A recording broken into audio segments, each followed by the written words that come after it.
Tam Gaura Nirvishesha Shinavadi Pushka.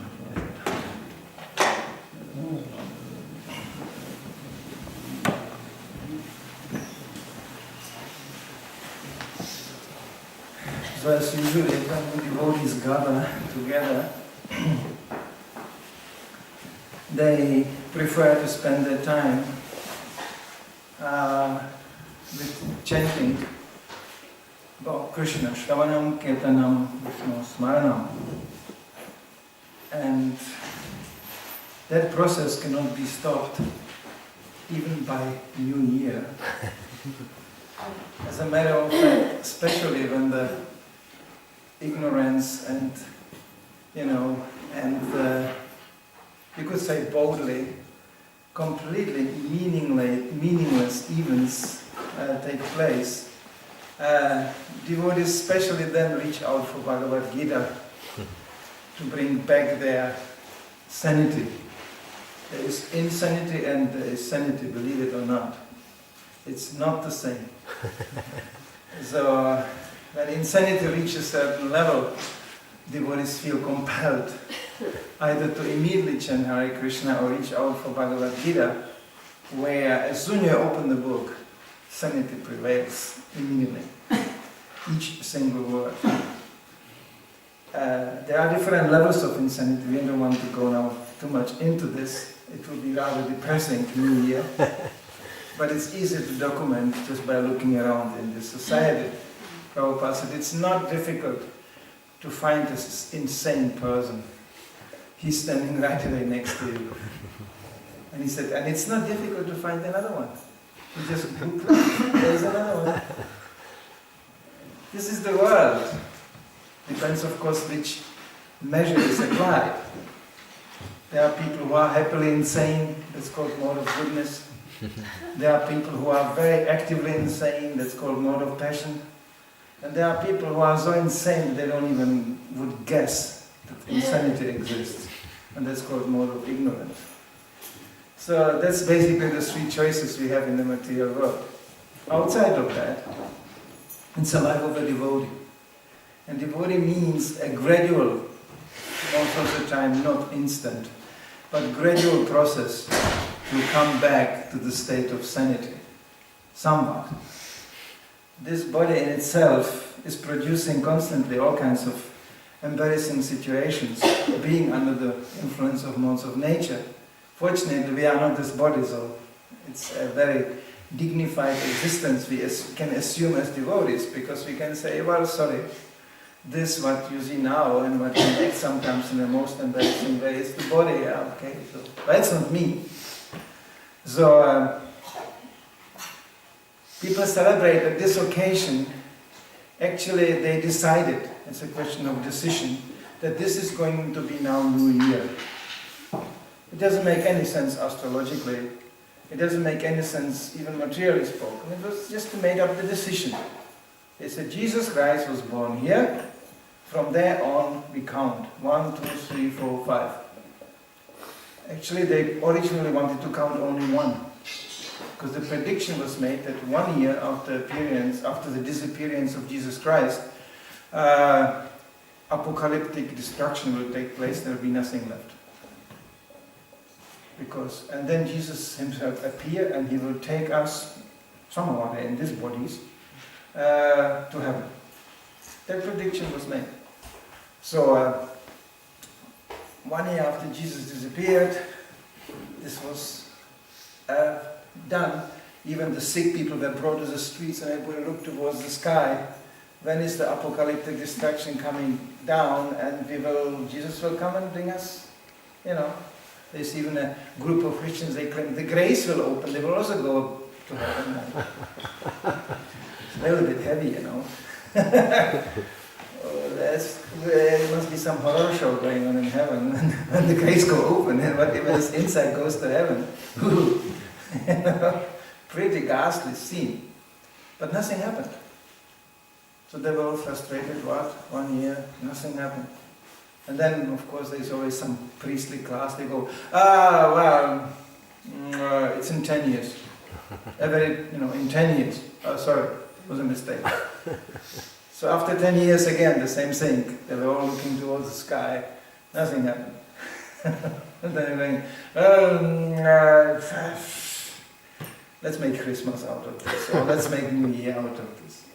Somebody probably got so frustrated, he brought some little alcohol and on the table and was going, okay, let's forget to go heaven. Let's have a party, since we are all together here. So that party lasts now for more like 2,000 years. Every year they come out, Jesus and not Jesus, whatever, it doesn't matter. The alcohol comes and then the party comes. So this is what we are, where we are today. Okay, it's a new year. The year stopped and now new year starts. But it's actually extremely relative. Because if you would go to China today, they know nothing about New Year. They have a Chinese calendar. For them New Year is somewhere completely different. That's not now, today. What? And it's on the same planet, Earth. If you go to India, they say, what? Christmas, what? We have Durga Puja here, we have Janmashtami, and we have this, and we have so many festivals. Of course, I heard now the shocking news that Christmas is a state holiday in India, whereby Janmashtami is not. That shows you something about the state of things. So now the whole India is Christmas. Christmas what? You know, the idyllic picture of Christmas is, you know, ding, ding, ding, ding, ding, ding, ding, ding, ding, ding, ding, and then there's some snow, you know, and then there's some things, and it's ice cold, and this and that, and then there's New Year. Also snow, and there's fireworks, and this, you know. In India, well, it's hot, and you can stand on a pile of old plastic bags. Usually, that's the picture I have, you know, here. And some wild pig is passing by, looking for a piece of garbage. And when you are in Vrindavan, some monkey will look at you and go, what are you doing? You give me a banana. That's the New Year in Vrindavan. What? What? Nothing happened. There's no reason to celebrate anything. So actually, here in the West, we are in the same situation. There's no reason to celebrate anything either. Just somebody got the idea. That's going to now end this year, and the new year starts.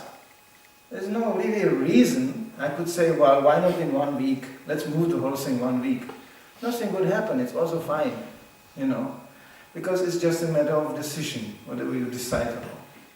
But as these decisions are made along a time calculation, time in itself, that's a real thing. Time is not up to decisions. Time is time.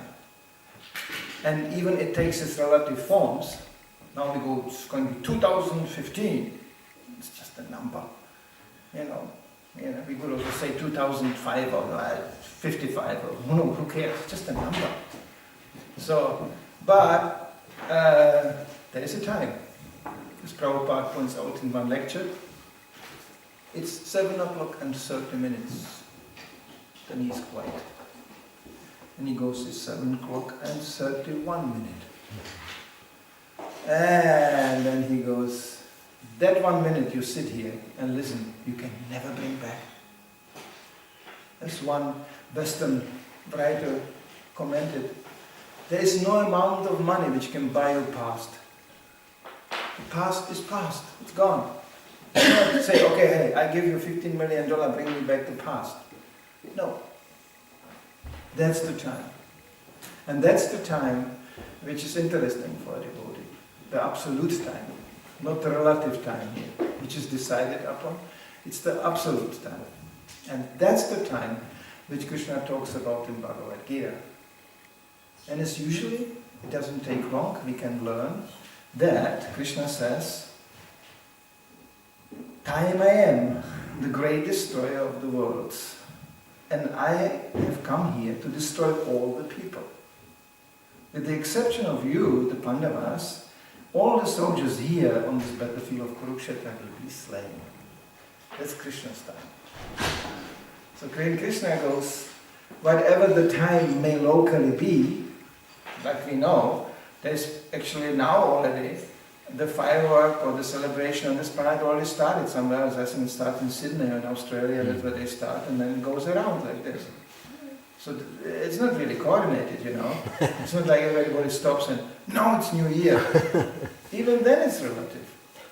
Some people now already celebrate New Year. We are supposed to do this in 6 hours. They already, so it's very relative. But what is not relative is Krishna saying, I am that time, this tick, tick, tick, tick, tick, tick, and then finished. You are dead. Because there is precise time allotted to the existence of our body. And because it's material world, there is time. Time they have also in the spiritual world. But it's a funny time. It's completely flexible. So when they are in bliss, obviously there is time because there is sunrise, there is sunset. Rasa Lila, it's not like Krishna goes, okay, finished Rasa Lila, it's getting 9 o'clock, the party is over, we have to go home. Not at all. They are so in ecstasy, dancing the whole night, that the night can last forever. No problem. And they don't even notice. That's a real party. Not this here. Everybody's staring at the clock. 12 o'clock. Am I still drunk or not? I have to get more drunk. And then the rocket. Shall I blast the rocket or get more drunk? Or shall I wish the neighbor a happy new year? Or so many things at once, And the mark is 12 o'clock. In the spiritual world, they can have midnight forever. If they like midnight, it's midnight. If they like morning, the morning starts. Krishna wants to wake up in the morning, they have this ecstasy of waking up Krishna, then the morning goes forever. Why not? And if days goes pass by, then comes another thing. Just imagine to live like this. You enjoy the morning so much, it's permanent morning. And when you want to have a really party at night, it's permanent too, What's the big deal? You can skip even the day. Maybe it's not so, You can change it anytime. No problem. Because the time in the spiritual world is not dictated. Everybody is free to join Krishna's pastime and completely follows harmoniously whatever Krishna's mood is. Krishna likes to dance at night. It's a dance forever. Krishna likes to wake up, it's waking up forever. We cannot imagine our material world because we don't even know how controlled we are. Constantly, there's no time. We had it on book distribution, People run, I cannot buy a book, no time. In Denmark we don't have it so heavy, but go to Germany. Nobody has time in Germany. Everybody's, no time. You can go in the middle of the forest. There's nobody there. Just an old man coming, walking through the forest. And you go, hello, do you want a book about Krishna? I have no time, I'm busy, I'm walking in the forest, I'm busy, very busy. That's crazy. It's always busy, driving here, driving there. I have no time. Everybody is stressed nowadays so much that they cannot relax even 1 second. They can't even think anymore. I have no time. I'm driving, where? I don't know, but I have no time. Why can you stop and think, why are you doing that? I cannot do that, no time. And this is how Maya keeps people going, so imperceivably, faster and faster. Prabhupada once demonstrated, those who were close to Prabhupada reported that Srila Prabhupada was very good at making sounds. Believe it, pure devotee has also humor. Krishna consciousness can be very, very funny. Big news. It's not the International Society for Regulation Tormented, sex forbidden, individuals who come together and they just suffer for Krishna. This is not Krishna. It's this state in the Bhagavad Gita is supposed to be joyful. So Prabhupada could be very joyful, but simultaneously always instructive. That's the best kind of jokes. We always learn something. People usually consider humor as something you just laugh and entertain and and then you fall asleep. This is the humor. You relax, laugh, and fall asleep. Today there will be many people laughing. You know, actually more and more laughing, but they are all mad. You can laugh like a madman. Madmen are just very jolly people. And then they jump from the window. I'm flying. You know, and then they kill themselves. This is the fun in the material world. Or, also very good fun, I'm born in a country where this is considered the major national hobby. To laugh about the pain of others. That's really funny. When a neighbor commits suicide, the whole village is in bliss. How did he do that? You know, and then and they said, well, originally he just wanted to tie himself a tie like this, but then it was his beam, and he hanged himself on the beam. This is Czech humor, anyway. So, this is, they like to laugh about the pain of others. This is fun, when somebody suffers. That's very nice. That's exactly an anti-devotional fun. Why should devotee be laughing when somebody suffers? No, we try to eliminate the misery by introducing some knowledge. That's fun. And that introduction can be done in a very funny way. Why not? People always think God cannot, even one pope said that. He said the problem with the church is that they think God cannot make any jokes. He said that he was a younger pope, so he just was also tired to go through this tormented institution, when nobody makes a joke. But he said, what kind of God? We are worshipping God. I mean, where are the jokes coming from? If we cannot make, if we can make a joke and God cannot, then we are more as God. So when Krishna makes a joke, that's, as we can read the Nectar of Devotion, when Krishna jokes with Radharani, this is such a genius jokes that the Brahmanas are analyzing the jokes for thousands of years and always find another dimension to it. That's a real joke. Yeah? That somebody makes just a joke, and it's so brilliant, it's so profoundly genius that people thousands years later think, what a joke. In that joke was the whole structure of the universe described. It was a joke. We don't know any material jokes like this. So when Prabhupada made a joke, it was always some lesson to it. So once he just reported, he made a good, he had a good way to imitate sounds. So he was sitting in New York. New York is a city which never goes to sleep. All the time you hear the sounds of fire brigade, police, all the time, and there's always some action, Prabhupada assimilated all these sounds. And to his servant, he was just reproducing them. He said, Prabhupada was very, very often, you can hear it in his lectures, very upset how people have to always drive somewhere. For nothing.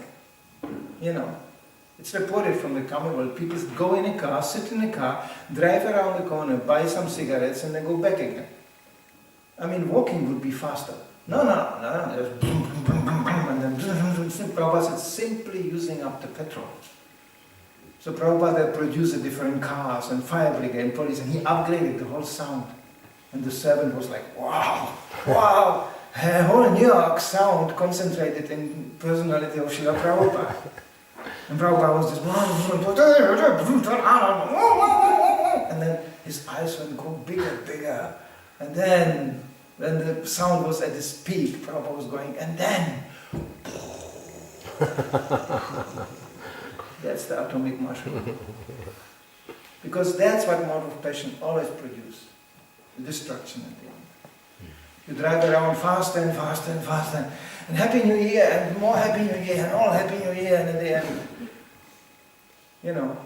the news from the New Year. Oh, he was celebrating so much, he lost all the fingers, How was the New Year? It was very nice.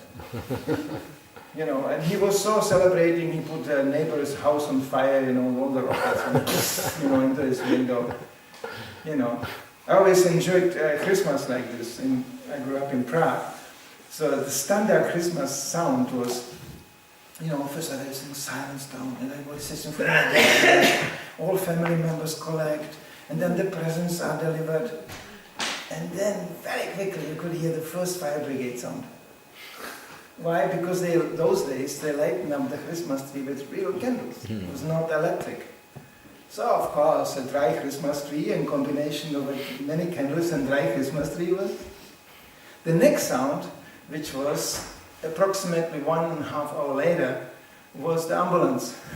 And that was because in that country it's absolutely traditional that you have to eat fish, special fish, you know. So when they ate that, all the fish bones got stuck in their throats and they had to be transported to the hospitals. So after the fire brigade sound came the ambulance sound. And as a small child I was going, that's Christmas, yeah. First fire brigade, then ambulance. Happy Christmas. And then come all the presents which you cannot use. You know, you get the same socks and you get the same things. The same underwear. You know, and people go, well, and you see, after Christmas, now it was a few days, people bring all their presents back to the shops and they try to turn it back or sell it again or whatever. Somehow the pleasure was not reached really, you know, the climax of pleasure didn't happen. So don't worry, tonight it's not going to happen either. It's just somebody makes lots of money by blowing it up in the air, and somebody makes lots of money by selling lots and lots of alcohol. The rest, tomorrow morning, oh, it's going to be very quiet.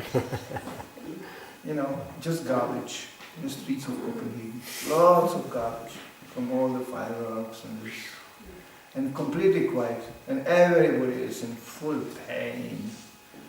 Because alcohol has a certain function, so it, you know, it dehydrates your body to such a degree that you get such a headache.